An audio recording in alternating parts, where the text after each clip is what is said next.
কথায় বলে মাছে ভাতে বাঙালি, মাছ ছাড়া বাঙালির যেন চলে না। তো আজকে আমি বানিয়ে নিচ্ছি সেই মাছের একটি দুর্দান্ত রেসিপি, পুঁটি মাছের ভাপা।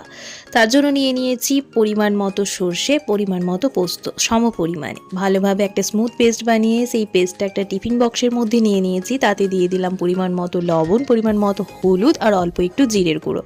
সমস্ত কিছু এখন পেস্টের সাথে ভালোভাবে মিলিয়ে নিয়ে দিয়ে দিলাম ভেজে রাখা পুঁটি মাছগুলো, তার সাথে দিয়ে দিচ্ছি কুচিয়ে রাখা পেঁয়াজ। সমস্ত কিছু আবারও ভালোভাবে মিলিয়ে নিয়ে ওপর থেকে কয়েকটা কাঁচা লঙ্কা চিরা করে দিয়ে দিলাম। তার সাথে দিয়ে দিলাম 1 চামচের মতো সর্ষের তেল।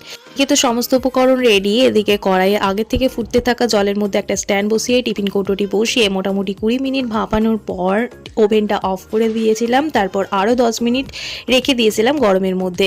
এখন টিফিন কৌটোর ঢাকনাটা খুলে নিলাম আর এটা জাস্ট গরম ভাতের সাথে সার্ভ করলাম। জাস্ট অসাধারণ লাগলো খেতে। আর এরকম রেসিপি পেতে চ্যানেলে সাবস্ক্রাইব করে পাশে থাকুন।